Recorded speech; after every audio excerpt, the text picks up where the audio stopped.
The U.S. government remains open this Thanksgiving week thanks to a temporary funding deal Congress passed last week.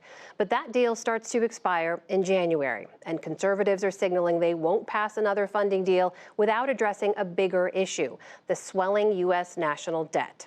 This says what the U.S. pays in interest cost is soaring.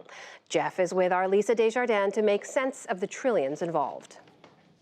Amna, thank you. Lisa, it's good to see you. Great to see you. So we know the top line number, the total national debt, is almost $34 trillion. But economists have noticed that something is changing, right? So what is it? It's the cost of the debt. And if you look at the markets, you know why. To fight inflation, the Federal Reserve has been increasing interest rates. Well, that means what the U.S. is paying for its loans is also going up. I wanted this to be very understandable, so I want to look at interest costs, what we pay on our national debt per day. Now, I've calculated these numbers thanks to some help from the Joint Economic Committee and Dave Schweikert's office. $1 billion. That's how much we were paying in interest 2 years ago. Let's watch the curve. Here we go after the pandemic. Interest rates go up a little bit, $1.4 billion a day. Look at the last 6 months.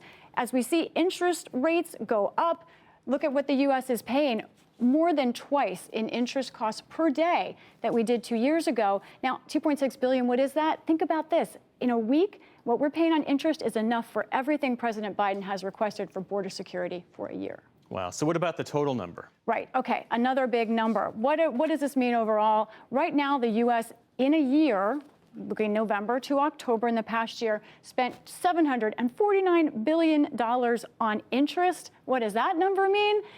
Department of Defense budget. How much we've spent on that in fiscal 23? $782 billion. So right now, just the interest on our debt is so large that it is almost the entire Department of Defense budget. And Lisa, we hear lawmakers talk all the time about the debt and deficit. How much does that debate on the Hill actually get at the core of the problem here? So excited to get into this because, of course, Congress, as you know, we've covered it together. Congress only controls part of the budget, agencies by and large. But let's look at what the three largest drivers of the debt are in reality. These three things: Social Security there in yellow at the bottom, Medicare in blue, and interest, those costs right there. This is the percentage of the budget these things make up now. In 2033, all three of those things are going to grow. Look at that. Social Security, especially Medicare, growing. These are mandatory costs that Congress isn't even talking about when we talk about a government shutdown or discretionary funding. The green, that is what Congress controls. That money is expected to go down. So really what's happening here is Congress is not addressing the big drivers of the debt at all. And when you talk to economists like Mark Zandi of Moody's Analytics, he says Congress needs to pay attention to and they need to stress the real stakes in all of this. The lawmakers need to be able to connect in the minds of the voter that if we don't make changes, if we don't do things that are tough, like raise taxes or restrain spending, then interest rates are going to rise, and therefore we're not going to be able to.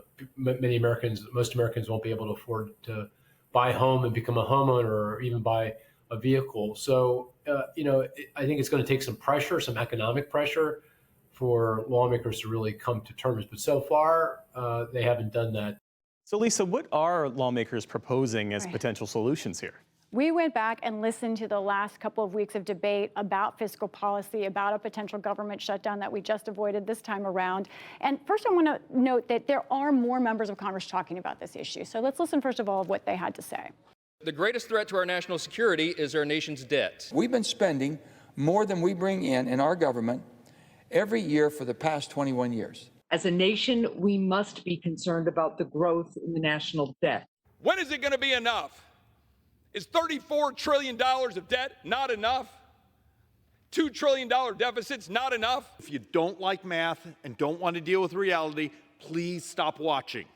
Keep watching, because math is important, reality is important. And the reality is, though, as much as these members have lots of graphs, they're pointing out the problem, there really are not yet specific plans to deal with this. It comes down to two things, Jeff, you know well. Either you have to cut spending, cut benefits, or you have to increase revenue.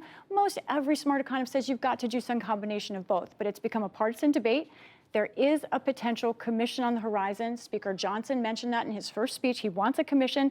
My reporting is, however, that is stuck at the moment because they can't agree on what kind of teeth a fiscal commission could have.